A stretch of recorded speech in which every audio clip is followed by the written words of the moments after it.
Bienvenidos, bienvenidos mis hermanos. Más adelante, si tienen preguntas, por favor, vayan haciendo nota de sus preguntas y demás. Eso va a ayudar a que podamos presentar el material. Luego vamos a tener un tiempo bastante amplio para preguntas y diferentes retos que puede tener en general el texto que vamos a estar atendiendo hoy, que afecta a todo el Antiguo Testamento. Algo que venía a mi mente cuando estaba preparándome era el hecho de que siempre en el mundo, cuando se presentan situaciones como los superhéroes y películas y todo este tema, siempre podemos ver de una manera natural en el hombre, la trama del bien, del mal contra el bien o del bien contra el mal. Siempre vemos esa trama en medio de cada uno de los asuntos que podemos ver, que podemos crear. Usted pone a dos niños a crear, a ponerse creativos y demás, y va a terminar viendo una trama entre el bien y el mal, los que son buenos y los que son malos. Y así sucesivamente vemos ese patrón en todo el mundo, en la creación, pero vemos también ese patrón en la escritura y en especial estamos en el Antiguo Testamento. Vemos eso de etapa a etapa, desde Génesis hasta Apocalipsis, las fuerzas del bien, las fuerzas del mal.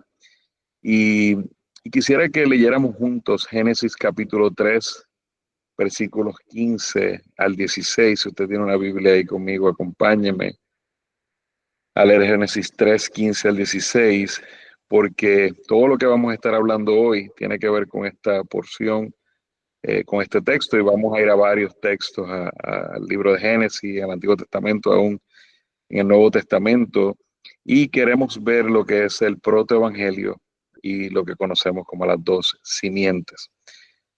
Vamos a ir a Génesis 3:15, dice, y el Señor Dios dijo a la serpiente, por cuanto has hecho esto, maldita serás más que todos los animales y más que todas las bestias del campo. Sobre tu vientre andarás y polvo comerás todos los días de tu vida. Pondré enemistad entre tú y la mujer y entre tu simiente y su simiente. Él te herirá en la cabeza y tú lo herirás en el talón o en el calcañar. Mis hermanos, el libro de Génesis es el libro de los orígenes, como hablábamos, de los comienzos, como veíamos en el panorama en nuestra pasada clase. Y aquí precisamente es en el libro de Génesis donde todo comienza, por eso se llama de esa manera el Génesis, el comienzo. Y aquí nos encontramos con esta famosa frase que la hemos escuchado muchas veces, a lo mejor o a lo mejor nunca la había escuchado, lo cual es el protoevangelio, el protoevangelio. Y a esto se le conoce es de manera sencilla lo que parece una palabra compleja, una palabra de domingo, pero realmente lo que se refiere es al primer anuncio del evangelio, el primer anuncio del evangelio. Esta palabra proto significa, ¿verdad? Este prefijo proto significa prioridad, preeminencia, superioridad, pero también puede referirse a la forma más temprana de algo. O sea, tiene estas implicaciones. O sea, puede ser, por ejemplo, cuando nosotros vemos de alguna manera en la palabra primogénito, cuando vemos a Jesucristo en el libro de Colosenses, el primogénito de toda la creación, en ese sentido la palabra es protocos, nos habla del que tiene preeminencia sobre toda la creación. Eh, entonces, pero en este caso en particular, cuando hablamos del protoevangelio, nos está hablando más de la forma más temprana, el anuncio más temprano, como podríamos decir algunos aspectos protohistoria, por ejemplo, que implicaría el periodo que precede a la historia escrita. Eh, Protocolo, ¿verdad? Y vemos la palabra protagonista, vemos la palabra prototipo, vemos este prefijo proto mencionando, pero vemos en todas esas palabras que he dicho, hay diferencias. En el protagonista, pues vemos el personaje principal de una obra. En el prototipo vemos el primer modelo o la forma original de algo, y así sucesivamente. Así que en este sentido, cuando mencionamos protoevangelio, nos estamos refiriendo a ese primer anuncio del mensaje del evangelio. Y en este texto se introducen dos elementos que no se ven mencionados en el jardín del Edén y precisamente son la base del cristianismo. La maldición, primero la maldición sobre la humanidad por el pecado de Adán y segundo la provisión de un Salvador que tomaría sobre sí mismo esa maldición. Vemos estos asuntos que resumen, ¿verdad?, en una manera ese anuncio del Evangelio en Génesis capítulo 3. En Génesis capítulo 3, Dios en una manera promete a un Salvador. Y esto es lo que trata, ¿verdad?, el protoevangelio. El protoevangelio, para definirlo, se refiere a la forma más temprana que vemos del evangelio en la escritura. La forma más temprana que vemos del evangelio en la escritura. Pero para entender qué es el protoevangelio, tenemos que entender qué es el evangelio. Vamos a dar un vistazo a lo que es el evangelio para poder entender y ver los elementos de este protoevangelio en el libro de Génesis. Como deben saber todos aquí, de hecho, aquellos que han pasado por la clase de membresía, una de las cosas que se les pregunta a aquellos que van a ser miembros de la iglesia es ¿qué es el evangelio? O sea, es una pregunta, ¿qué es el evangelio? Bueno, y cuando vemos esa palabra evangelio, la mejor manera de definirlo es el mensaje de buenas noticias, es un mensaje de buenas noticias. Pero como todos sabemos, si necesitamos un mensaje de buenas noticias es porque hay malas noticias. ¿Y cuáles son esas malas noticias? Bueno, Dios es santo y el hombre es pecador. El hombre ha pecado, Dios es justo y por tanto no tendrá por inocente al culpable. Por lo tanto, el hombre merece una condenación eterna. Dice la Escritura que la paga del pecado es muerte. Trajo la muerte física, pero también trajo una muerte, trajo una separación de la intimidad, de la comunión con Dios. Y como todos hemos leído ese texto hermoso que dice, de tal manera Dios envía a su Hijo unigénito, Dios de tal manera amó al mundo que envió a su Hijo unigénito para que todo aquel que en él cree no se pierda, mas tenga vida eterna. Sabemos que por medio de la fe en Cristo, en ese Hijo amado que fue entregado por medio de la fe, ¿verdad? El arrepentimiento y la fe, arrepintiéndonos de ese pecado contra ese Dios santo y poniendo fe en que Cristo es el sustituto, aquel que fue a la cruz del Calvario y pagó el precio de nuestro pecado. Poniendo fe en Él, tenemos salvación. Sabemos que es una obra del Señor, la fe es un don de Dios. Y ahí miramos de una manera, ¿verdad?, lo que es el mensaje del Evangelio. Sabemos además que Él resucitó y en Él nos sostenemos y nuestra vida se sostiene en Él y vivimos para Él. En parte ahora estamos viviendo en un periodo de santificación. Y cuando vemos este mensaje del Evangelio, ¿cómo vemos el Evangelio? ¿Cómo le llamamos protoevangelio? ¿Cómo vemos el Evangelio en el libro de Génesis? Bueno, ubiquemos por un momento, si usted me acompaña, por ejemplo, a Génesis capítulo 2, vimos los elementos ya, ¿verdad? Vimos que hacen falta, hay malas noticias, hay una ley que se ha transgredido, tiene que haber una ley que se ha transgredido. Eh, Eso nos lleva, ¿verdad?, a las malas noticias. Y vemos a Génesis capítulo 2, versículo 2, pero en Génesis capítulo 2, versículo 15. Versículo 15 dice, entonces el Señor Dios tomó al hombre y lo puso en el huerto del Edén para que lo cultivara y lo cuidara.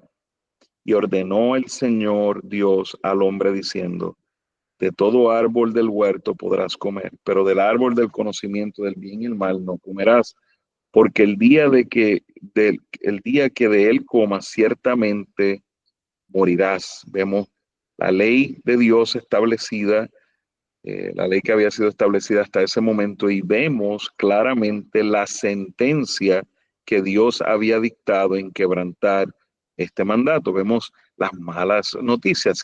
¿Cuáles son las malas noticias? Que cuando vamos a Génesis capítulo 3, versículo 6, con que nos encontramos, cuando la mujer vio que el árbol era bueno para comer y que era agradable a los ojos y que el árbol era deseable para alcanzar sabiduría, tomó de su fruto y comió y dio también ¿a quién? Al que le habían dado la instrucción, al que le habían dado la ley, a su marido, que era el que debía estar ahí protegiéndola de no caer en esto. Dice que estaba con ella y él comió. Una vez Adán cae toda la descendencia humana en pecado. ahí vemos la caída, ahí vemos las malas noticias. Por eso ellos claramente conociendo al Dios Santo, habiendo estado en su presencia, se esconden del Dios Santo, se empiezan a tapar porque reconocen su desnudez. Y como nosotros leemos en el texto, la historia debió haber terminado ahí. La historia de la humanidad debió haber terminado ahí. Si lo vemos, ¿verdad? En ese aspecto humano y con la sentencia que había, la historia de la humanidad debió haber caído ahí. Pero Dios, aquí vemos, por eso digo, vemos el protoevangelio, vemos el mensaje de las buenas noticias, entendiendo que hay un mensaje de malas noticias. Adán y Eva merecían condenación eterna, separación total de Dios. Y vemos cómo más adelante en Génesis 3:20, 21, después de las maldiciones que hemos leído y vamos a continuar abundando en ellas, dice: y el hombre le puso por nombre a Eva, a su mujer, porque ella era la madre de todos los vivientes. Y el Señor Dios hizo vestiduras de piel para Adán y su mujer y los vistió. Ahí tenemos claro y vemos el Evangelio, a pesar de que hay un texto, ¿verdad? Es un texto complejo, porque ya hemos leído en el 3:15 que vendría una simiente del cual vamos a estar hablando más adelante. Había una promesa de un descendiente que sería un salvador, pero ya Dios en Génesis 3 ha mostrado el Evangelio. ¿Qué hizo Dios? Y bueno, nos dice el texto que los vistió de pieles, los vistió de pieles. Si usted va un poquito atrás, se da cuenta que el hombre y la mujer trataron de vestirse en su fuerza, trataron de taparse la vergüenza del pecado, trataron de ir en sus fuerzas, pero eso no funcionó. Esa no es la alternativa, nunca va a ser nuestra fuerza, sino es Dios haciendo en nosotros. Y Dios fue y mató a un animal, porque si fueron vestidos con pieles, claramente hay un sacrificio de un animal, porque no pueden aparecer pieles sin derramamiento de sangre. Aquí vemos el modo en que Dios más adelante, vemos el Evangelio, vemos las malas noticias y vemos cómo Dios derrama sangre inocente por pecadores que merecen la condenación eterna. Y esto sucede en la cruz del Calvario más adelante. Así que esto es un prototipo de lo que pasaría. Por eso lo conocemos como el protoevangelio. Protoevangelio. Y en el texto de Génesis 3:15 al 16, vemos tanta riqueza en este texto y podemos ver abundar muchísimo y vamos a ir viendo este tema del protoevangelio a través de lo que es las dos simientes. Dice: pondré enemistad entre tú y la mujer y entre tu simiente y su simiente. Él te herirá en la cabeza y tú lo herirás en el calcañar o en el talón. Y para entender el tema de las dos simientes, tenemos que primero ver qué es simiente, qué es esta palabra simiente.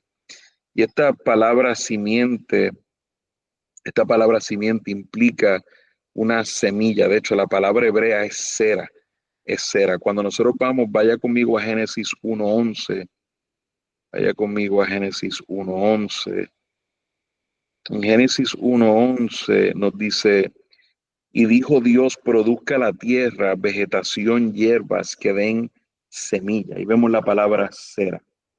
Y árboles frutales que den frutos sobre la tierra según su género con su semilla. Cera, nuevamente vemos la palabra en él. Y fue así. Y damos cuenta que la semilla va a producir, y Dios explica, ¿verdad?, cómo va a dar fruto esta semilla. Pues esa es la misma palabra que se está usando en Génesis capítulo 3, versículo 16, cuando se refiere a esta simiente. Claro, en la traducción se utiliza la palabra simiente, que de hecho, si usted ve la palabra para aplicada al humano, normalmente usted ve la palabra semen, tiene que ver en una manera, ¿verdad? Y la vemos más adelante en el Nuevo Testamento, vemos referencia a descendencia utilizando esta palabra, que es la raíz para la palabra semen, porque entre los humanos no hay semillas, sino se engendra, ¿verdad?, a través de la relación matrimonial y demás. Y vemos cómo en este caso se traduce como simiente, pero en una manera podemos ver que se utiliza la misma palabra, pero por el contexto se traduce de manera diferente. Las simientes se producen con la maduración de un óvulo. Ustedes pueden saber, al contener un embrión, permiten el desarrollo de nueva vida si se cumplen las condiciones apropiadas. O sea que la simiente es el fundamento que permite dar origen a un nuevo ser, a un nuevo ser. ¿Y quién es esa simiente? ¿Quién o qué es la simiente? ¿Verdad? ¿Quién o qué es la simiente? Aquí vemos en el texto que nos dice entre tu simiente y su simiente. Se pondrá enemistad entre tú y la mujer y entre tu simiente y su simiente. Si vamos conmigo, vaya conmigo ahí a Génesis capítulo 3 y vamos a ir unos versículos antes, al versículo 14, luego de haber preguntado, Dios, ¿qué has hecho, mujer? ¿Verdad? Y dice, la serpiente me engañó y yo comí. En el versículo 14 del capítulo 3 de Génesis, y el Señor Dios dijo a la serpiente, por cuanto has hecho esto, maldita serás más que todos los animales y más que todas las bestias del campo, sobre tu vientre andarás y polvo comerás todos los días de tu vida. Ahí vemos una maldición en versículo 14 contra la serpiente, contra el animal, básicamente, contra el instrumento que utilizó Satanás. Y vemos cómo en el versículo 15 hay una maldición sobre aquel que estaba detrás de la serpiente, sobre aquel que estaba detrás de la serpiente. O sea que es correcto pensar que la serpiente en este momento no se arrastraba, era un animal probablemente con patas, no vamos a entrar en detalles que la Biblia no narra, pero sabemos que no se arrastraba, porque parte de la maldición que Dios ha dado a la serpiente es a arrastrarse. Entonces, sí es una serpiente, lo único que no, en ese momento no era una serpiente como la conocemos ahora, y hubo una maldición sobre la serpiente, pero hay también una maldición sobre el que está detrás de la serpiente, que es Satanás. Y ahí caemos en el versículo 15, y pondré enemistad entre ti y la mujer, entre tu simiente y su simiente. Él te herirá en la cabeza y tú lo herirás en el calcañar. Y van a ver varios textos que nos van a explicar esto, y vamos a ver evidencia bíblica sobre esto que acabo de mencionar. Algunos, por ejemplo, dicen, hablando de la simiente de, de Satanás, algunos dicen que es Caín, otros dicen que la serpiente que la simiente de la serpiente es el anticristo, otros que es el conocimiento del pecado, otros ven a Judas Iscariote, el que entregó al Señor, como esa simiente, otros veían a los fariseos, al pueblo de Israel, como esa simiente. Hay muchas teorías sobre este asunto, pero yo creo que la Biblia de manera clara, cuando vamos yendo a través de los textos, vamos a poder llegar hasta ahí.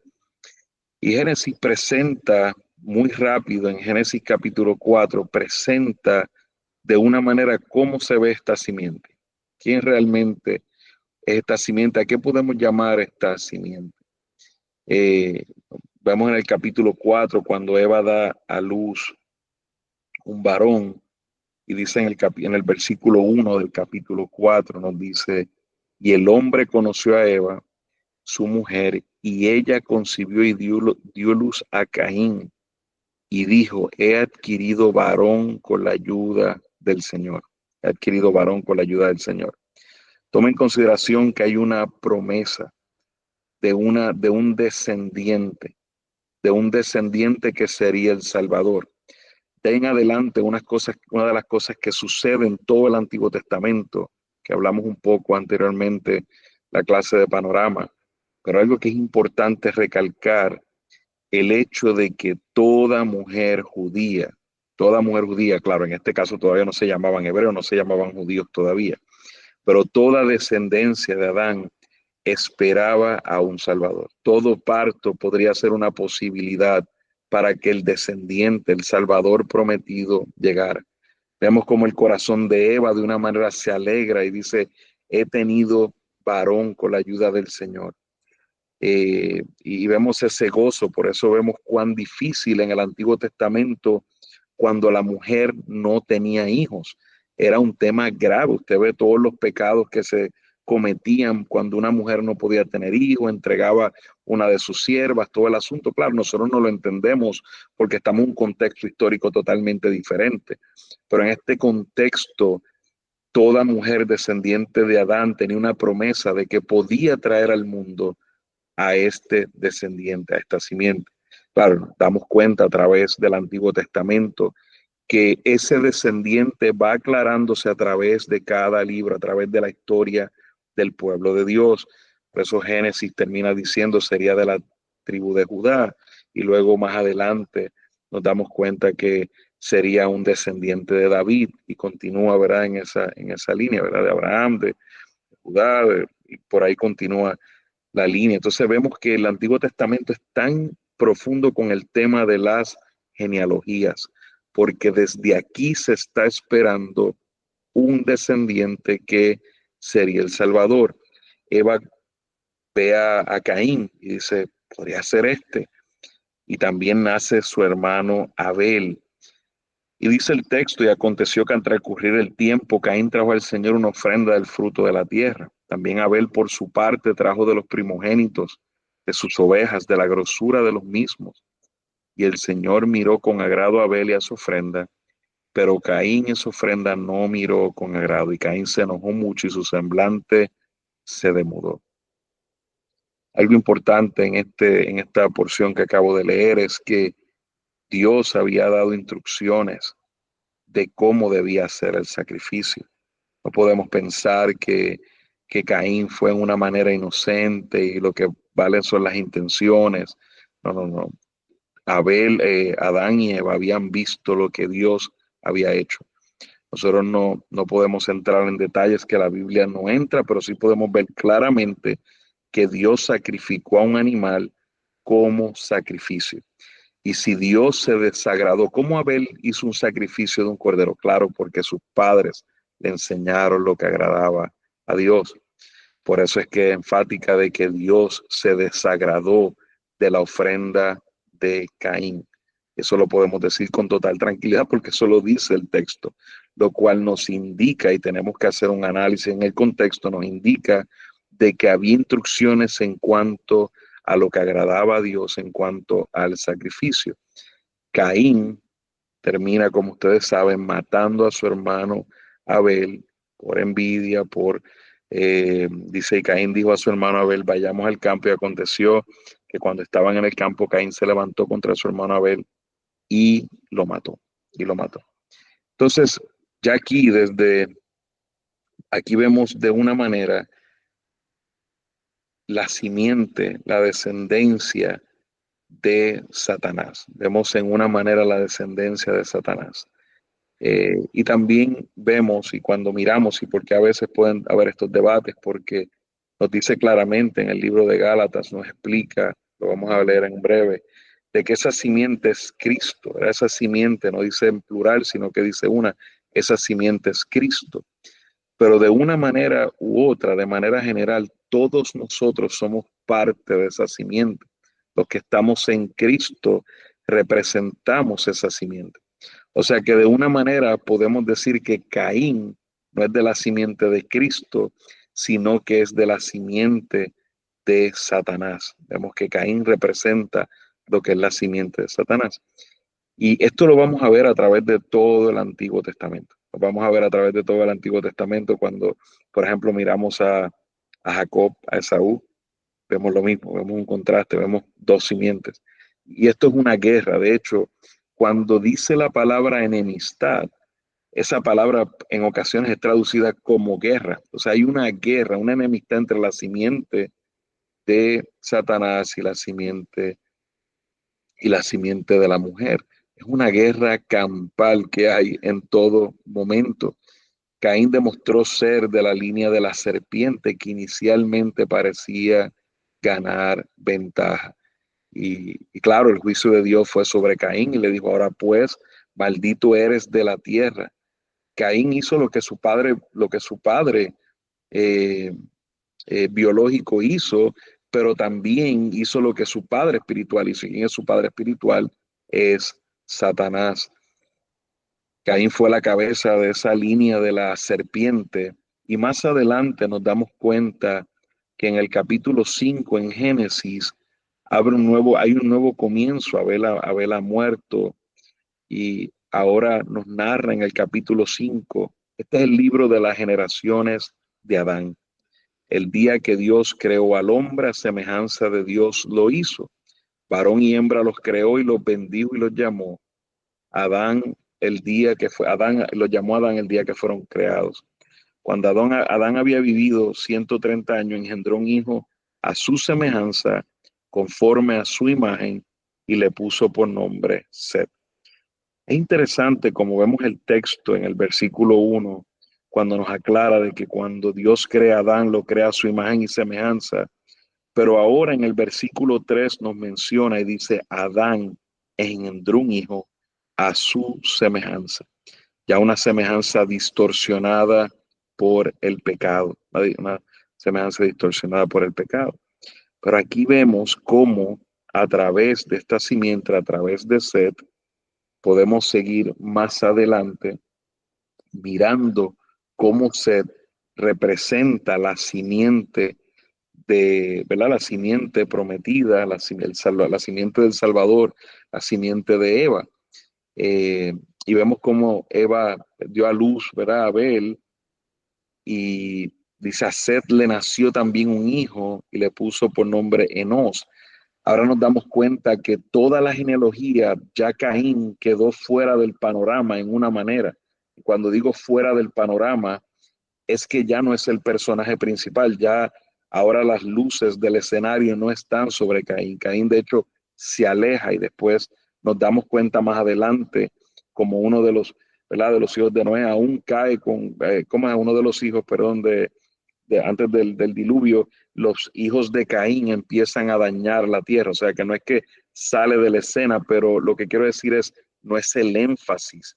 Ahora Génesis toma un énfasis sobre la descendencia de Set, sobre la descendencia de Set. Y esto lo vamos a seguir viendo cada vez que la historia va dirigiéndose, va tomando el camino según el descendiente prometido, según esa simiente prometida. Por eso cuando nos encontramos que David iba a ser un descendiente de David, ahora la Biblia empieza a narrarnos los hijos de David, toda la descendencia de David, y continuamos adelante. Y esto llega hasta el libro de Mateo. Lo vemos claramente en ese término en cuanto a descendencia naturales, ¿verdad? Sin duda termina ahí. Más adelante vemos que siempre ha sido una descendencia espiritual. Entonces también nos damos cuenta que Set culmina en el nacimiento de un mejor Enoc. Era interesante porque Caín le puso por hijo Enoc a uno de sus hijos, pero Set termina con un mejor Enoc y termina su séptima generación, termina con la séptima generación de Set, termina con Enoc. Y nos damos cuenta que Enoc, este fue el que, ¿verdad? Se fue con el Señor, se fue con el Señor. Entonces nos vemos que ahora llegamos hasta el linaje. Lamec tiene un hijo y este hijo engendra un hijo, se llama Noé. Y nos damos cuenta que ahora a través de Noé continuamos esa línea. Así que hemos visto cómo esta simiente, toda la escritura y todo el Antiguo Testamento está marcado por estas dos simientes. Está marcado por estas dos simientes. Más adelante vamos a ver, como he dicho, como Esaú, Jacob, David, Saúl, y eso está marcado en todo el Antiguo Testamento, ¿verdad? En todo el Antiguo Testamento. Aún Jesús aclara este tema, ¿verdad? En una de sus parábolas, nos da unas ideas muy importantes, y no es que está hablando necesariamente de este tema, pero nos enseña mucho en cuanto, esta es la parábola del sembrador, nos enseña sobre este tema de la semilla, y dice Jesús respondiendo, esto está en Mateo 13, respondiendo él les dijo, el que siembra la buena semilla es el Hijo del Hombre, el campo es el mundo, la buena semilla son los hijos del reino, y las cizañas son los hijos del malo. El enemigo que la sembró es el diablo. La siega es el fin del siglo y los segadores son los ángeles. De manera que como se arranca la cizaña y se quema en el fuego, así será el fin de este siglo. Enviará el Hijo del Hombre a sus ángeles y recogerán de su reino a todos los que sirven de tropiezo y a los que hacen iniquidad y los echará al horno de fuego. Allí será el lloro y el crujir de dientes. Entonces los justos resplandecerán como el sol en el reino de su Padre, que tiene oídos para oír. Oigan, ahí nos enseña que la buena simiente fue creada por el Hijo del Hombre. La buena simiente son genéticamente, espiritualmente y de una manera profética los hijos de Dios.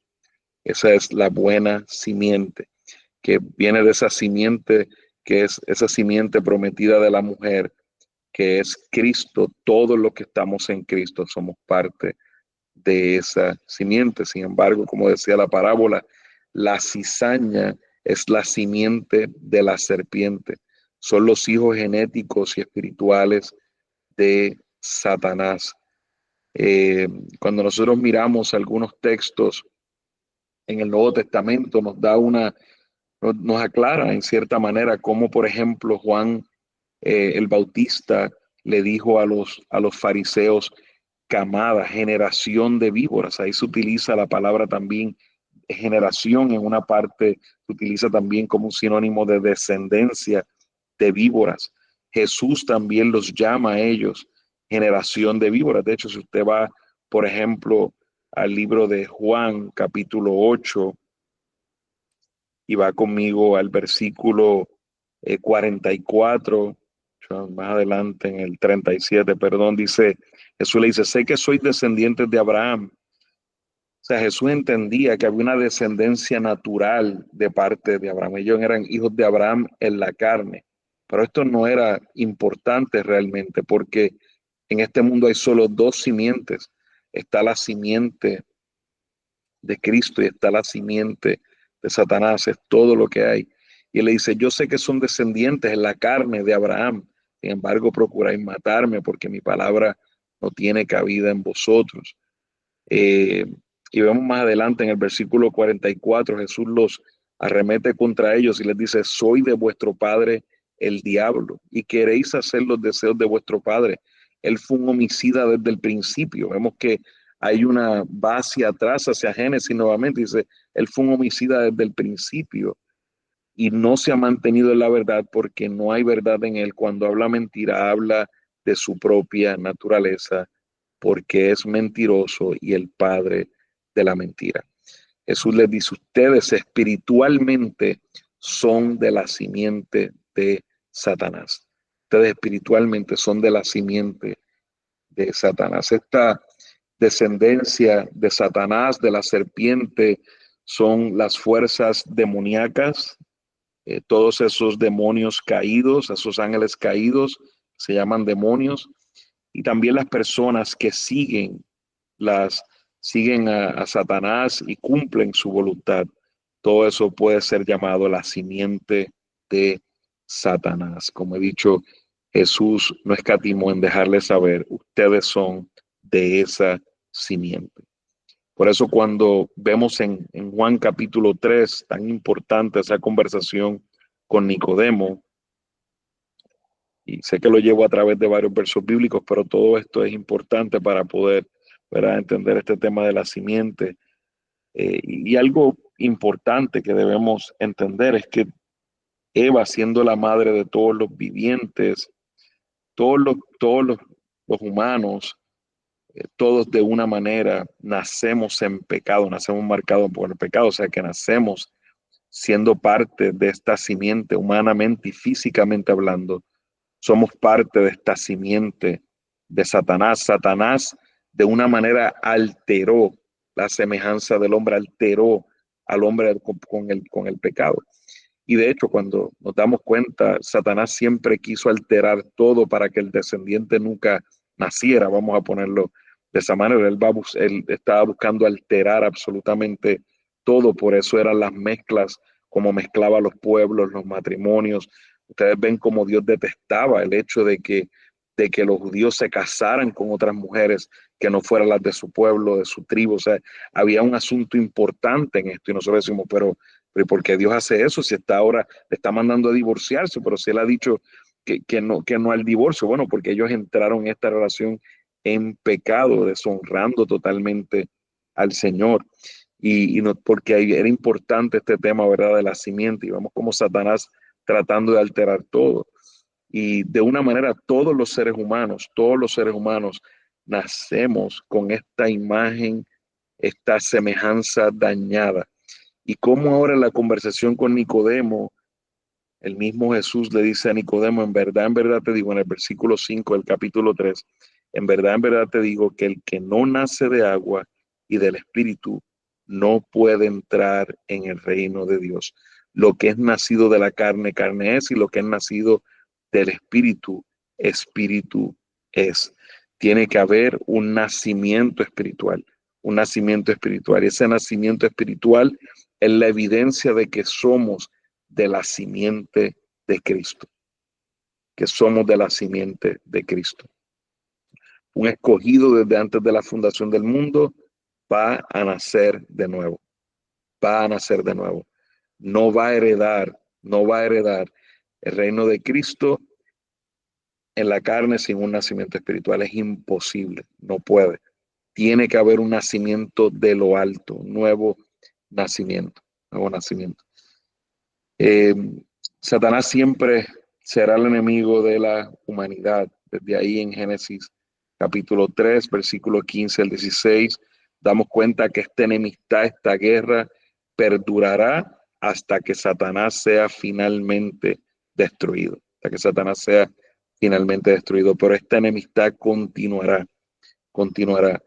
De hecho, en el Nuevo Testamento, en el Antiguo Testamento sin duda la vemos, y en el Nuevo Testamento aún vemos versículos bíblicos que claramente hay un ataque directo contra el pueblo de Dios en todo momento.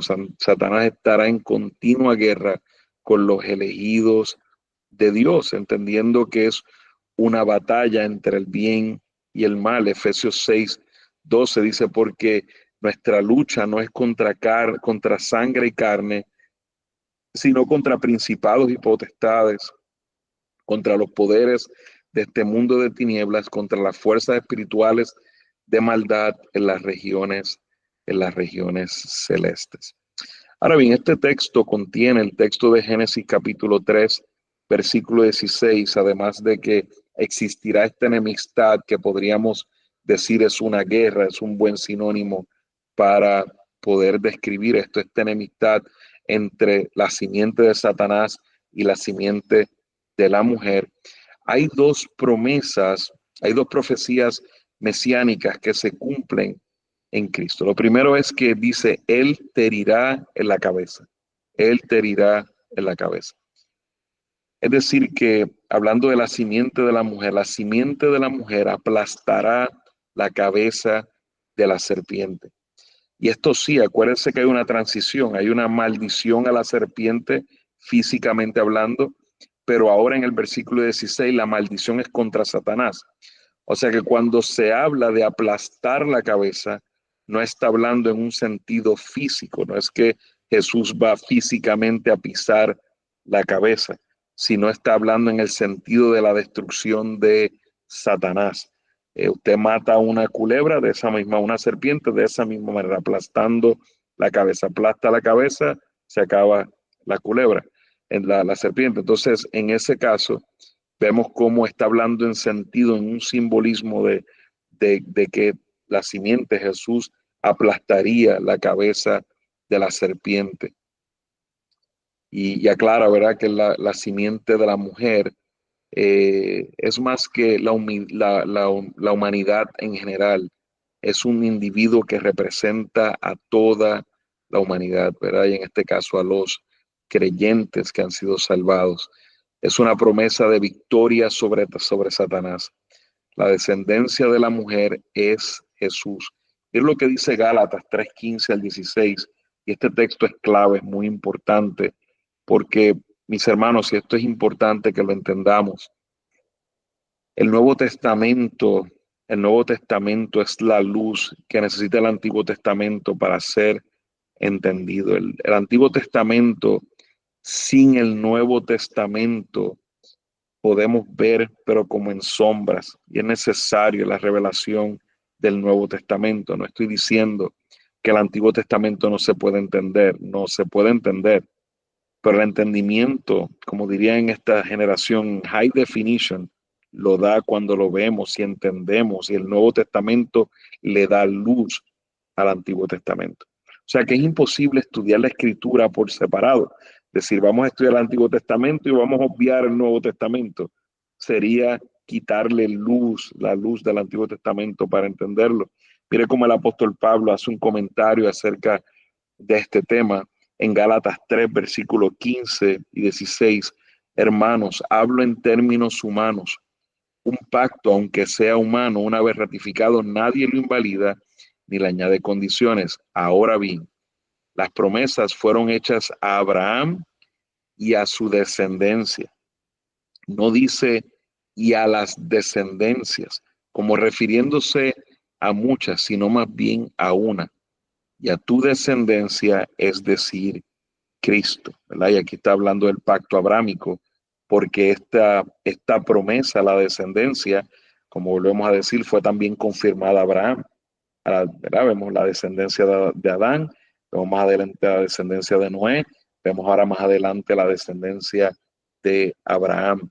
Y esta descendencia, dice descendencia, no en plural, sino en singular, porque se refiere a Cristo, se refiere a Cristo. Por eso podemos decir tranquilamente que la descendencia, la simiente de la que se está hablando en Génesis capítulo 3:16 en cuanto a la mujer es Cristo. Que todos aquellos que estamos en Cristo, de una manera somos parte de esa simiente por causa de que estamos en Él, por causa de que estamos en Él. Y la simiente de la serpiente, como he dicho, representa las fuerzas demoníacas, los hombres que representan a Satanás. Estos de una manera hirieron el talón, ¿verdad? El talón del Salvador. Cuando los fariseos, los judíos, Judas y los romanos conspiraron para condenarlo y llevarlo a la crucifixión. Pero esta herida no fue el acto final. Jesús resucitó al tercer día, habiendo pagado el precio por nuestros pecados, y la victoria final fue suya. Aplastó la cabeza de Satanás. El poder de Cristo destruiría a Satanás y todas sus potestades, frustraría todos sus planes, arruinaría todas sus obras. El poder de la cruz aplastó el imperio de Satanás. Y vemos cómo aún todavía quedan cosas por cumplirse. Pero dice, ¿verdad? Esa es la primera profecía mesiánica, el hecho de que él aplastaría la cabeza, pero también dice a Satanás, le dice, tu simiente, tú le herirás en el calcañar. Es decir, la serpiente morderá el calcañar de la simiente de la mujer. Eh, una mordedura en el calcañar de una manera contrasta con la herida de la cabeza. De hecho, si lo tradujéramos un poquito más ampliamente, dice, y solo le herirás el calcañar. Él te aplastará la cabeza y solo le herirás el calcañar. O sea que el texto nos da una manera de cómo hacer un contraste en que no es lo mismo aplastar la cabeza que herir el calcañar. Herir el calcañar es nada comparado con lo que Jesús hizo, ¿verdad? Con la obra de ese descendiente que haría de aplastar la cabeza. O sea que el golpe de la serpiente no significó el fin de la descendencia de la mujer. Jesús, como he dicho, resucitó, y con la cruz Jesús hirió la cabeza del diablo, derrotándolo para siempre en el sentido espiritual. Jesús derrotó, como dice en Primera de Corintios capítulo 15, hay una proclamación de victoria cuando en Primera de Corintios 15, versículo 54 dice, pero cuando esto corruptible sea vestido de incorrupción y esto mortal sea vestido de inmortalidad, entonces se cumplirá la palabra que está escrita, devorada ha sido la muerte en victoria. Hace preguntas, ¿dónde está muerte tu victoria? ¿Dónde, oh sepulcro, tu aguijón? El aguijón de la muerte es el pecado y el poder del pecado es la ley, pero a Dios gracias que nos da la victoria por medio de nuestro Señor Jesucristo. Por medio de nuestro Señor Jesucristo. Jesús ha destruido el poder que tenía Satanás. Todavía se le ha permitido todavía seguir contaminando al mundo y, ¿verdad? Y haciendo las cosas que hace, pero es un enemigo derrotado, es un enemigo derrotado, el cual solo está esperando la sentencia final. Y vemos que Génesis 3:15, ese hecho, ¿verdad? De herir la cabeza de la serpiente, era una imagen del triunfo de Jesús sobre el pecado y Satanás en la cruz. El golpe del calcañar al Mesías era una imagen de la herida y muerte de Jesús en la cruz. A pesar de esa herida que parecería que había fiesta de alguna manera por llevarlo a la cruz, pero sería nada comparado a lo que Cristo haría. Y gloria sea a nuestro Señor que resucitó y destruyó ese aguijón de la muerte. Como he dicho, Satanás, aunque todavía activo en este mundo, es un enemigo derrotado y su condena es segura, como nos dice en Apocalipsis 20:10, y el diablo fue lanzado en el lago de fuego y azufre. Esto será en el tiempo final, en el tiempo final. Pero esta enemistad seguirá entre Satanás y los hijos de Dios, porque no olvidemos que nosotros, la iglesia, somos Cristo en el mundo, somos Cristo en el mundo. Cuando Satanás mira a la iglesia, mira a Cristo. Esto es una enemistad, una guerra que continuará. Ahora bien, mis hermanos, algo importante que nos enseña el protoevangelio, como lo explicaba al principio, es que nos muestra que Dios siempre tuvo en mente el plan de redención. No fue un plan B, sino ese era el plan. Tan pronto como el pecado entró en el mundo, Dios mostró su gracia. Ese era el plan. Miramos adelante, vemos esta sombra de lo que vendría y se cumpliría en la cruz. De en adelante, todos estaban mirando hacia adelante. Por eso en Hebreos cuando dice, no recibieron la promesa, sino que miraron adelante, miraban miraban al Mesías. Y eso es de lo que se trata, ¿verdad? Lo que se trataba, mirar desde el Antiguo Testamento, mirar esa descendencia, esperar esa simiente que vendría y validaría finalmente la salvación de todos los que vivimos con fe en Él. Jesucristo perfectamente cumplió la misión de Dios. A esto apareció el Hijo de Dios para deshacer las obras del diablo. Mientras el deseo de la serpiente ha sido arruinar nuestra comunión con Dios y arruinar su creación, Jesús vino para deshacer las obras del diablo. Mire qué bonito este texto que nos explica un poco en Apocalipsis capítulo 12, versículo 9. Nos dice, perdón, el versículo 7, dice, entonces hubo guerra en el cielo, 12:7, Apocalipsis. Miguel y sus ángeles combatieron contra el dragón, y el dragón y sus ángeles lucharon, pero no pudieron vencer, ni se halló ya lugar para ellos en el cielo. Y fue arrojado el gran dragón, la serpiente antigua, que se llama Diablo y Satanás. Ahí vemos una confirmación de por qué podemos llamar a Satanás esta serpiente antigua, el cual engaña al mundo entero. Fue arrojado a la tierra y sus ángeles fueron arrojados con él. Sus ángeles fueron arrojados con él. Explica que esta serpiente sin duda es Satanás, así que el protoevangelio anticipa la consumación del propósito de Dios. El versículo 14 más adelante deja claro que la serpiente a la cual maldice, ¿verdad? Para que se arrastre sobre su vientre y coma polvo todos los días de su vida, nos da cuenta, ¿verdad? Nos damos cuenta de que, como había dicho, había una maldición también contra la serpiente. Pero la maldición en el versículo 15 sin duda fue contra Satanás, que era el que estaba detrás de la serpiente. Y esta guerra fue una guerra proclamada, mi hermano, lo que vemos en Génesis capítulo 3, versículo 16. eh, en Génesis capítulo 3, versículo 15, y dice, y pondré enemistad entre ti y la mujer, entre ti y la mujer, y entre tu simiente y su simiente.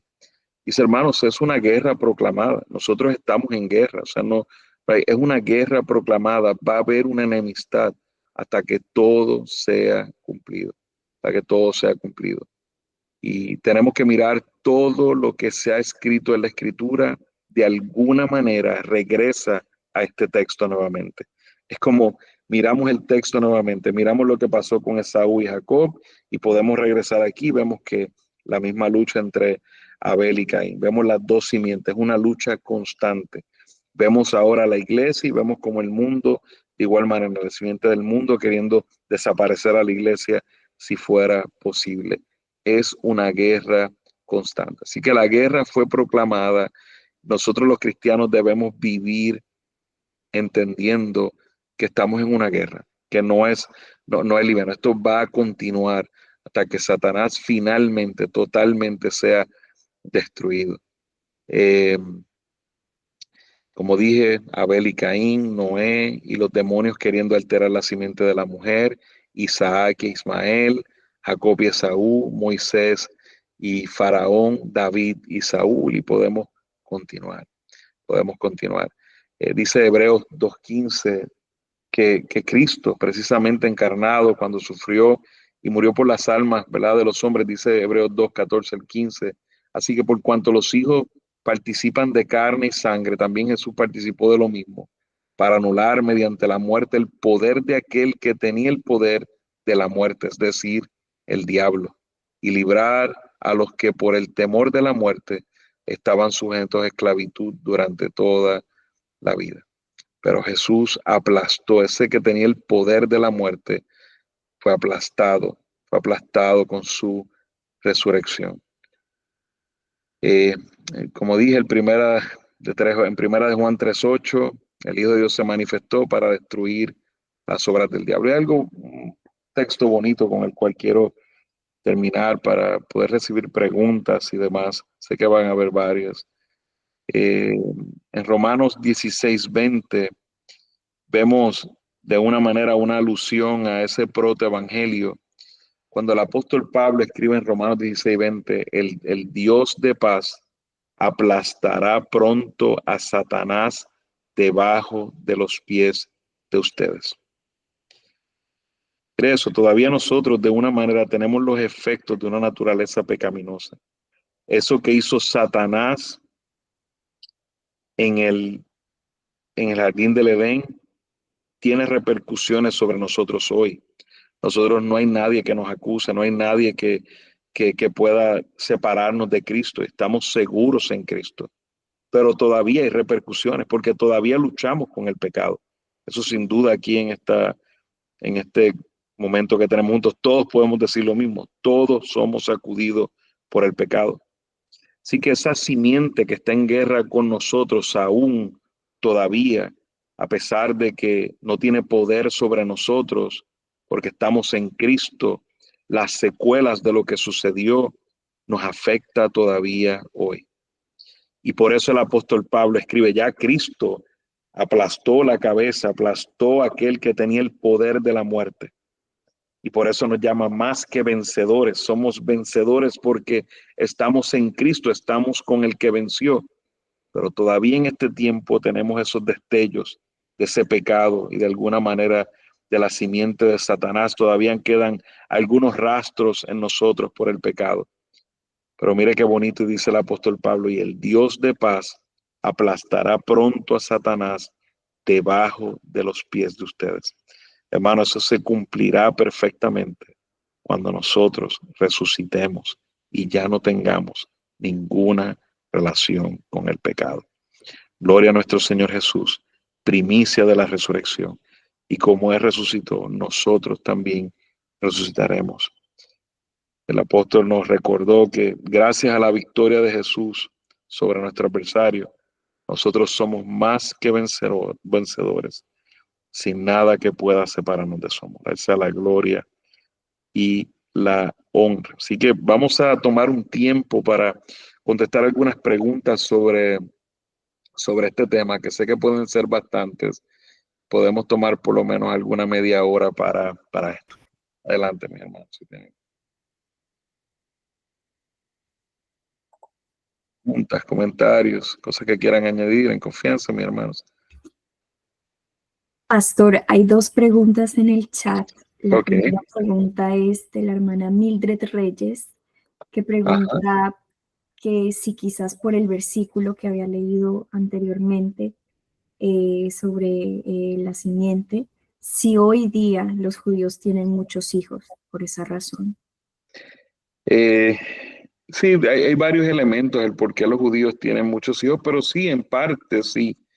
No vamos a decir que todos, ¿verdad? Porque no necesariamente todos los judíos, algunos judíos todavía en la cultura del Medio Oriente se practica mucho el hecho de poner a los hijos a trabajar en sus negocios y es importante tener hijos para que puedan ayudar y pueda quedarse todo cuidado en el hogar y demás, bastante cultural. Pero sí, dentro de todo ellos todavía lamentablemente están esperando un Mesías y, y yo creería de alguna manera que pudieran algunos tener ese pensamiento, pero no todos necesariamente. O sea que no, sí, pero no necesariamente la respuesta correcta a todos los casos. Eh, tenemos el hermano Ángel Cummins, también es una pregunta. ¿Es correcto llamar a este texto evangelio si el sacrificio de Cristo aún no se revela explícitamente?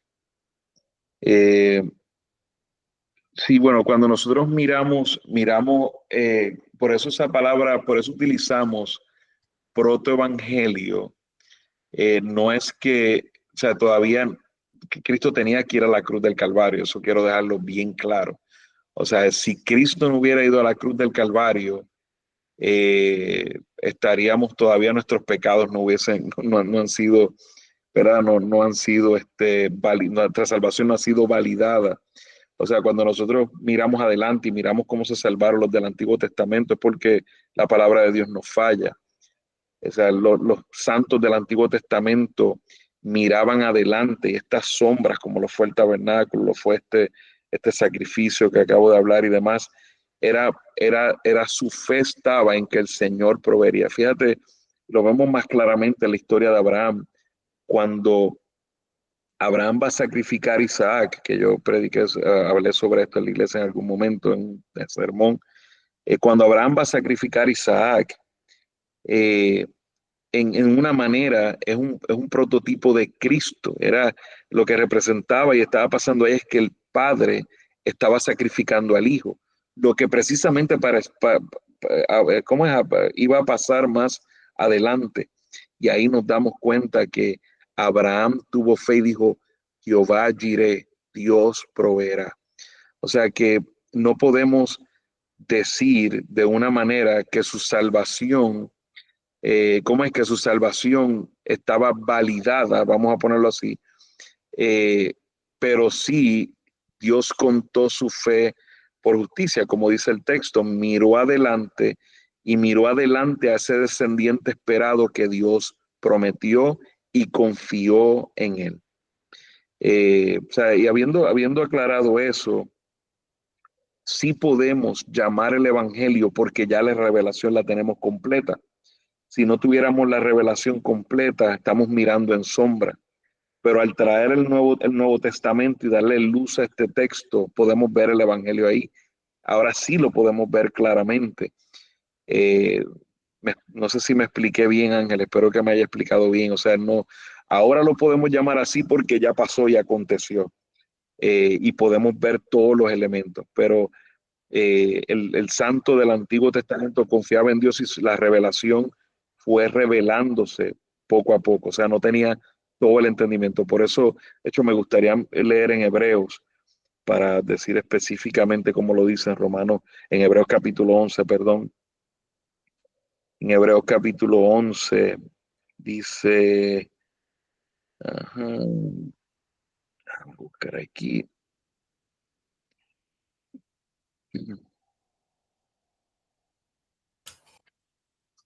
Pastor, capítulo 10, versículo 11. Capítulo 10, versículo 11.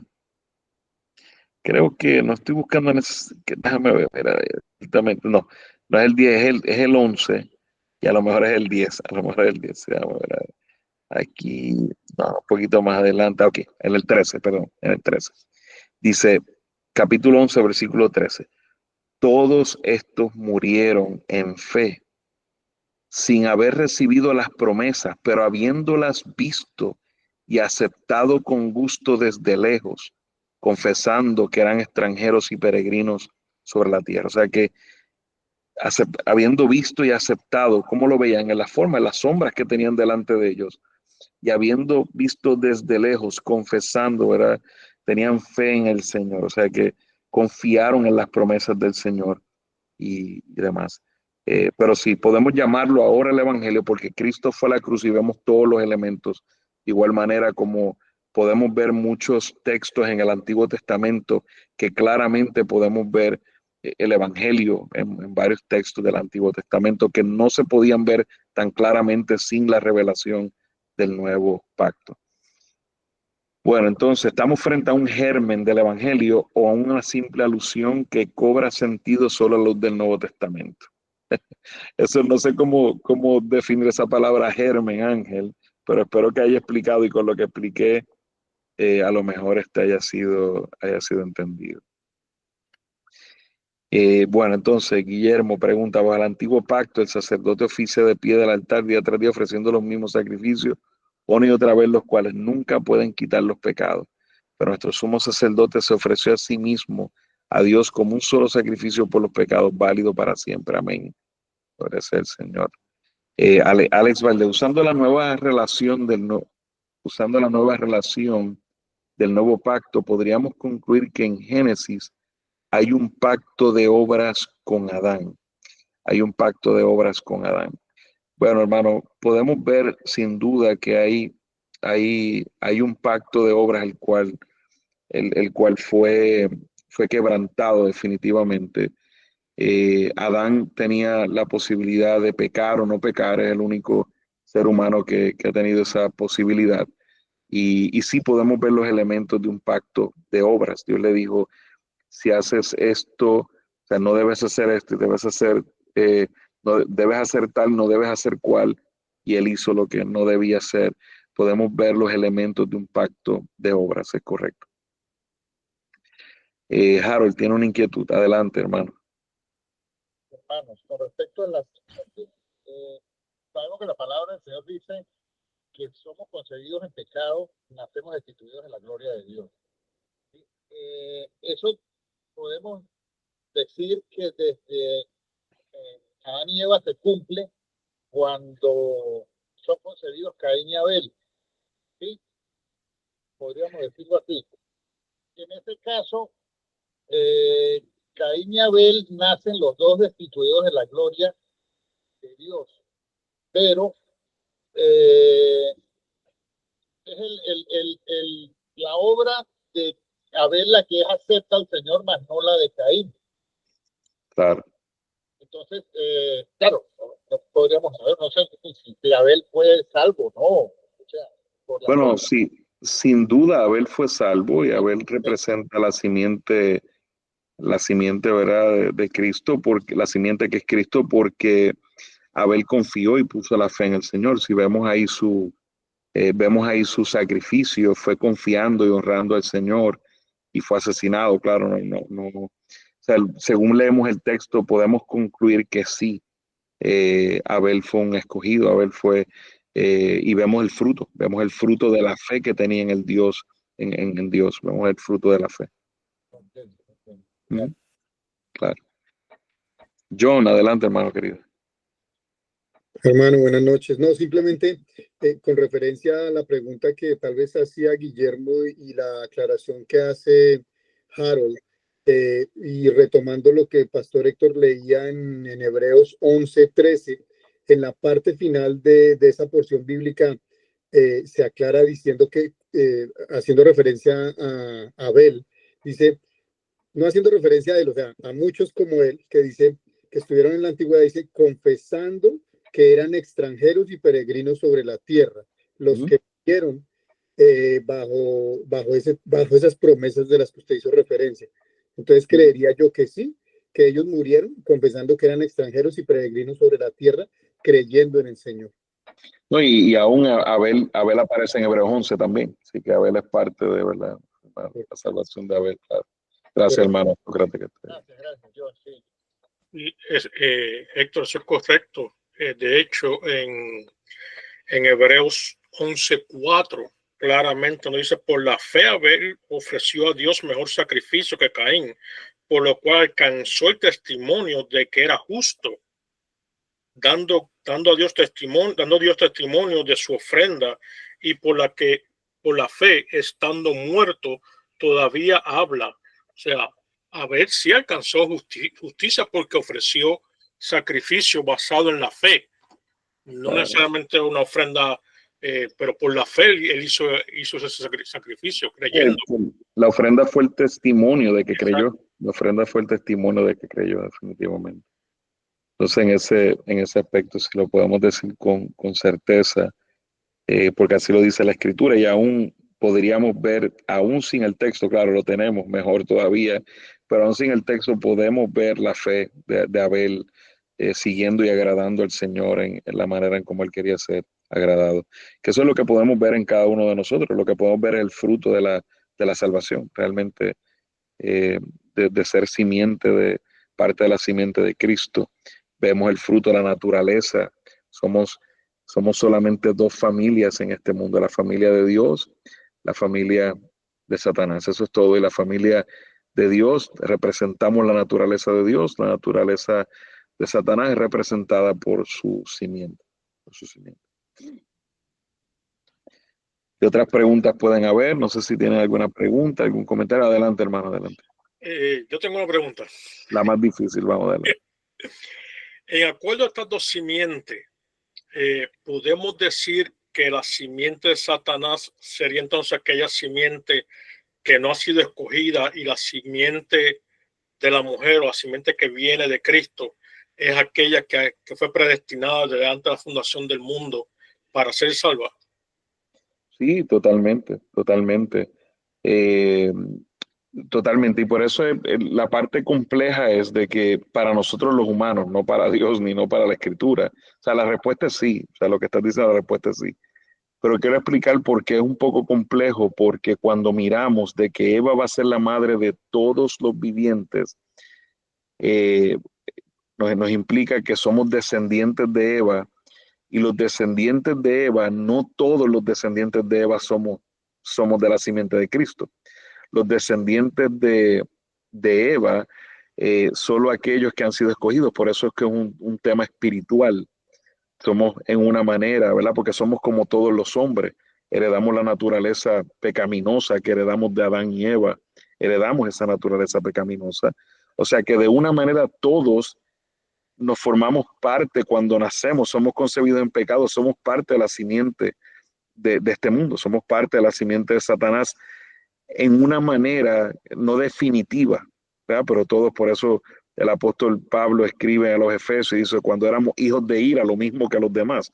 O sea que en una manera general, nosotros por un tiempo pudimos haber sido representantes de esa simiente de Satanás, que representa todo aquello que trabaja para lo vil, lo despreciable, lo que él representa. Y muchos de nosotros aquí sé que hicimos obras muy malas, parecidas a la voluntad de Satanás, que Satanás en una manera fue nuestro padre, pero eso no fue definitivo. Ahora se confirma, si estamos en Cristo, que espiritualmente no éramos de la simiente de Satanás, a pesar de que físicamente éramos parte de su simiente, pero espiritualmente somos de la simiente de Cristo. O sea que cuando vemos ese texto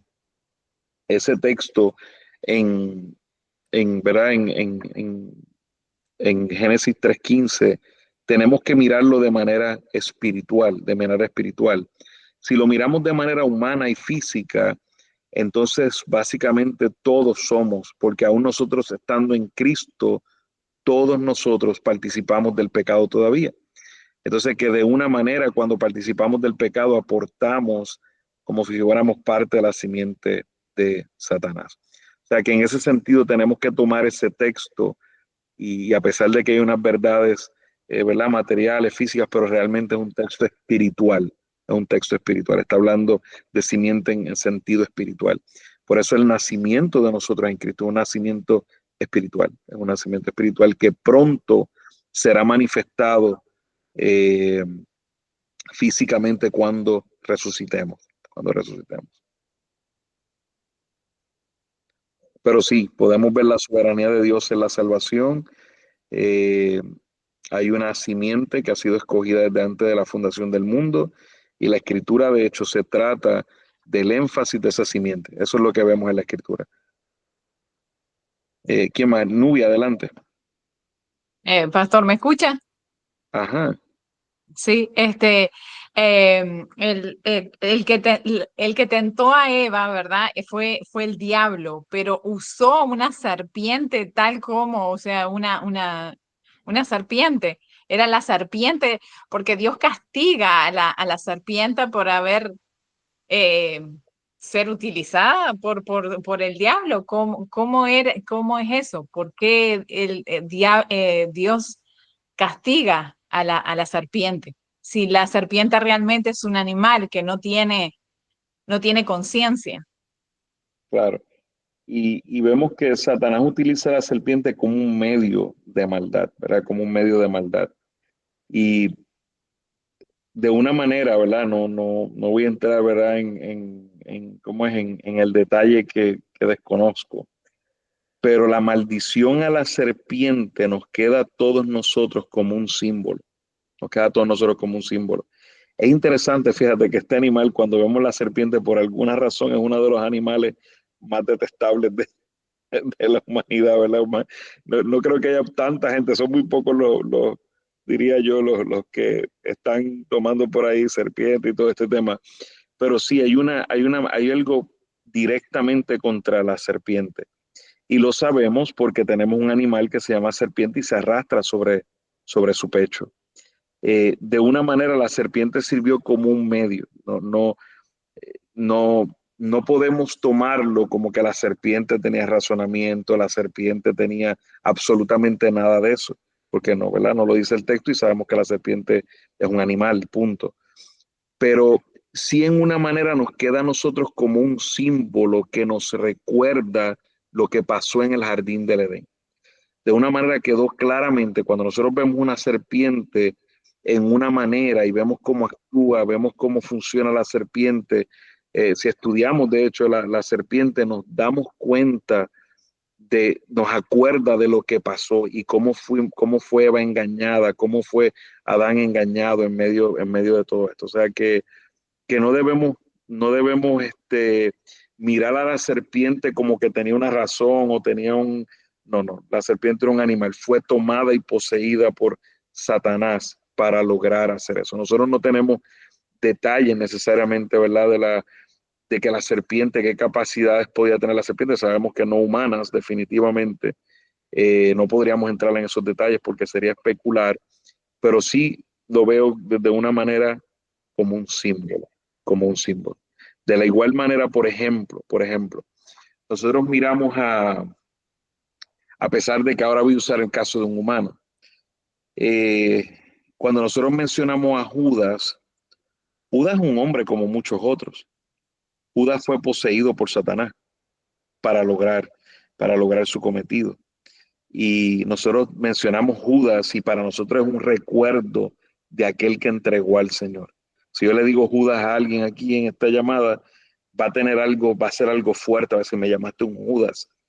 Entonces, en una manera, Judas pudo haber hecho lo que Satanás hace con muchos hombres, pero en este caso en particular, Judas, dice Jesús, ay de aquel hombre que entrega al Hijo de Dios, hay de aquel hombre. O sea, hay una maldición sobre ese hombre en particular, a pesar de que puedan haber sido muchos hombres, haber sido utilizados por Satanás de igual manera. Y nos queda como un recordatorio importante de lo que hizo Judas, ¿verdad?, en cuanto a su pecado de haber entregado al Señor Jesús. O sea, que creo que más eso, es un símbolo para nosotros de lo detestable de lo que pasó en el jardín del Edén y que nos acordemos de esa situación. Ok, gracias.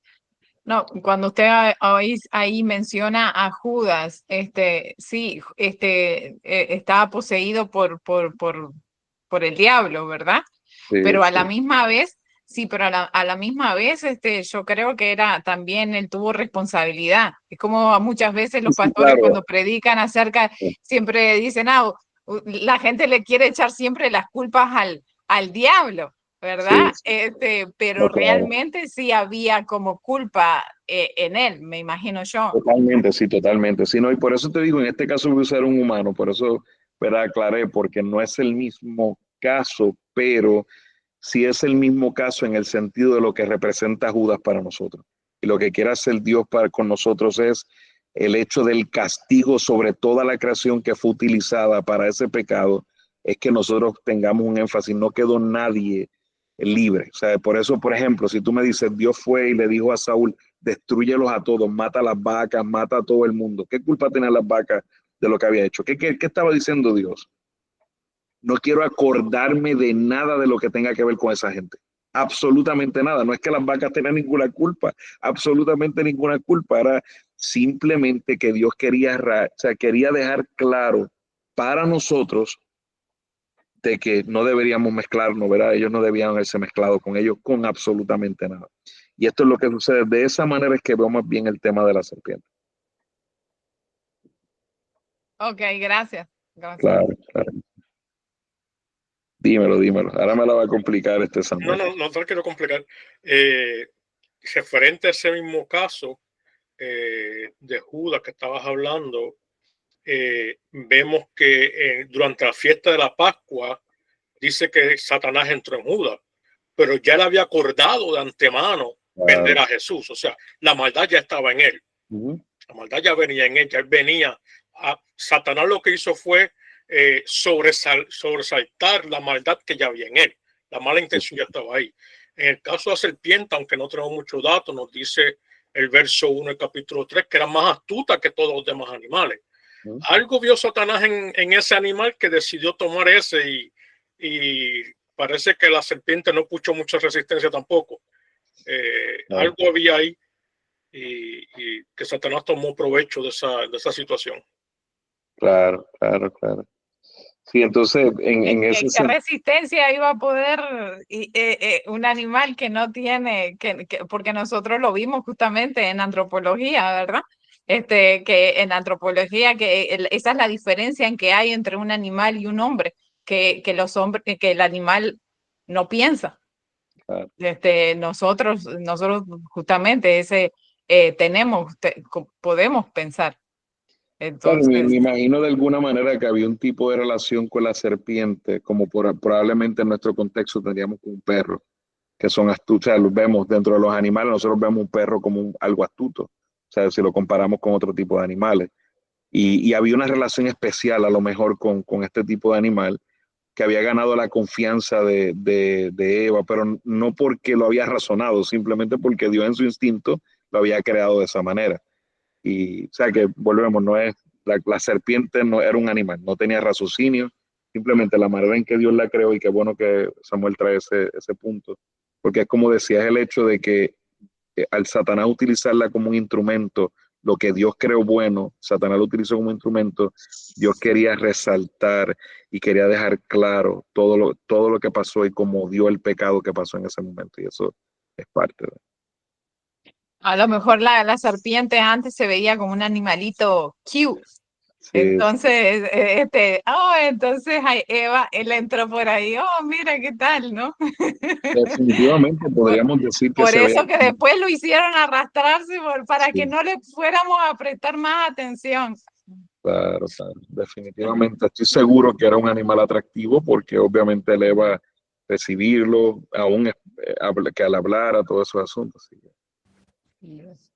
Hermanos, así como las ovejas, la oveja es un animal que no, pues, hemos aprendido que no es astuto, al contrario, es muy inocente, todo lo contrario, y es por su naturaleza, ¿sí? creada así, de esta forma. Claro, mi hermano, así mismo. Así que la oveja también es un tipo de esos animales, bueno, un poquito necia la oveja, más necia en algunos aspectos, pero la oveja normalmente es relacional, es de los animales más relacionales que hay, más relacionales que hay. O sea, que busca, conoce, reconoce, bien, hace relaciones, sabe, en una manera, ¿verdad? En instinto, en sus instintos. Entonces, mis hermanos, no sé si quedó alguna otra pregunta. Alex, contesté tu pregunta, Alex. Mira, Alex dice aquí, vamos a ver, hay otra. ¿Sería válido decir partiendo que después de Adán hemos heredado el pecado? Todos por el engaño de Satanás, todos seríamos herederos de la muerte y por lo tanto todos, excluyendo desde Adán o hasta el último que se salve es por gracia y misericordia, solamente porque Dios nos escogió antes de la fundación del mundo. Sí, mi hermano, sería válido decir eso. Eh, Incluyendo, creo que en vez de excluyendo, incluyendo desde Adán hasta el último que se salve por gracia y misericordia. Definitivamente, todos somos herederos de la muerte, todos somos culpables y solo por gracia, por la salva gracia del Señor, la podemos ver en ese protoevangelio. Bueno, si hay alguna otra pregunta, mis hermanos, si no, no sé si había algún comentario que alguien quisiera compartir antes de irnos, tenemos 2 o 3 minutitos más. Bueno, hermanos, les agradezco por la aclaratoria acerca de mi inquietud. Y tal cual como usted nos enseña, pastor, que por medio del Nuevo Testamento tenemos, explica, ¿sí? Tenemos aclaratoria o luz en el Antiguo Testamento, porque mi inquietud con Caín y Abel, claramente, como dijeron los hermanos, está en Hebreos 11:4. Por la fe Abel, pues no, fue justificado. Claro. Aquí se aclara bien el. Así mismo, esa es su palabra toda poderosa, ¿verdad? Y nos da todo lo que necesitamos, mis hermanos. Nada, mediten sobre estos asuntos, ¿verdad? Sobre lo que es el protoevangelio, las 2 simientes. Cuando vean el Antiguo Testamento, continúen leyendo y demás, se van a dar cuenta de todos, ¿verdad? De estos elementos que se han discutido. Importante, estas son preguntas, todas las preguntas que se hacen aquí son preguntas que muchas personas a veces tienen. Y son preguntas, y verdad, y lo que se ha hablado a veces trae un poco de confusión, pero es importante que después de este tiempo que hemos tenido juntos, que usted pueda explicarle a alguien de una manera práctica, sencilla, en una o dos oraciones, ¿verdad? En varias oraciones, lo que es el protoevangelio, cuando escuche eso, con el fin de mostrar que el evangelio no fue un plan B, el evangelio fue el plan de Dios desde el principio, y entender que vivimos en un mundo dividido en 2 simientes. La simiente de Cristo, la simiente de Satanás. Ese es el mundo en que vivimos. Así el Señor nos ayude a reconocer que un día el Dios de paz pondrá a Satanás aún debajo de nuestros pies. Ya no tendrá ninguna influencia sobre nosotros porque ya no tendremos influencia del pecado. Si el Señor nos ayude, ¿verdad?, a sostenernos firmes y mirar el pecado como detestable, porque así es detestable. Así que bueno, mis hermanos, ha sido un gozo poder compartir en este tiempito, ¿verdad?, lo que hemos aprendido el día de hoy, y espero que puedan llevarse estas verdades y sean de bendición y expandan el conocimiento que necesitamos en el Antiguo Testamento. Hermano Samuel, ¿algún otro comentario? ¿Oramos? ¿Estamos bien?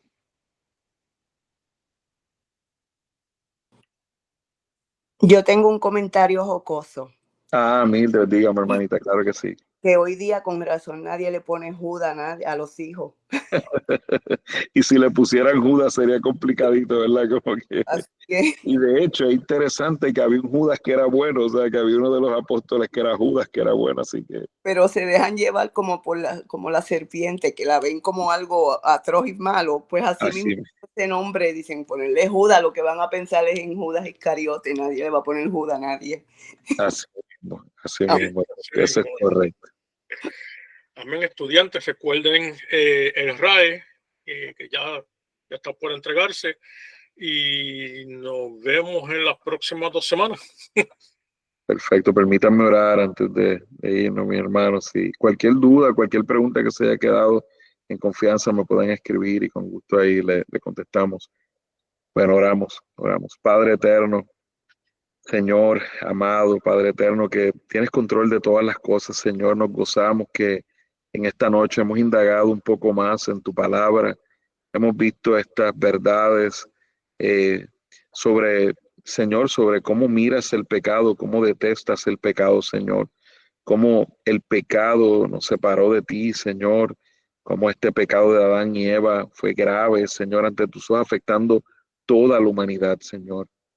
Pero Padre, cómo nos llenas de esperanza, Señor, y aún en medio de ese pecado tan grave, Señor, trae esperanza a tus hijos, Señor amado, y inmediatamente muestras, sí, firmeza en el castigo, en la maldición del pecado, en las consecuencias del pecado, pero muestras gracias, Señor. Gloria sea tu nombre por siempre, Señor. Señor, a veces perdónanos porque a veces tenemos preguntas de por qué gente se va a perder, por qué todos estos asuntos, Señor, y no miramos que la historia debió haber terminado ahí, Señor. Ninguno de nosotros debía estar aquí, Señor amado, pero por tu misericordia, por tu gracia, te damos gloria y te damos honra por siempre, Señor. Gracias porque, Señor, éramos lo mismo que los demás hijos de ira, pero un día, Señor, tú abriste nuestros ojos al poderoso evangelio. Experimentamos exactamente esa gracia que experimentaron Adán, Abraham, Noé, todos ellos, Señor, experimentamos esa gracia, pero aún con mayor definición, Señor, porque ya conocemos de Cristo, ya conocemos del verdadero, aquel que era el esperado, Señor. Nosotros, Señor, espiritualmente lo hemos visto, Señor. Damos gloria, damos honra a Él, Señor. Permítenos vivir como parte de tu simiente, Señor, sabiendo que nuestro Padre eres tú y debemos vivir en las cosas que te agradan y te honran, Señor amado. Perdónanos cuando hemos actuado como el padre de mentira, como el padre homicida, como Satanás, Señor. Perdónanos, Señor. Y fortalécenos para sostenernos firmes en el camino, Señor, viviendo para tu gloria y para tu honra. A ti te damos gloria y honra en el nombre de Cristo. Amén.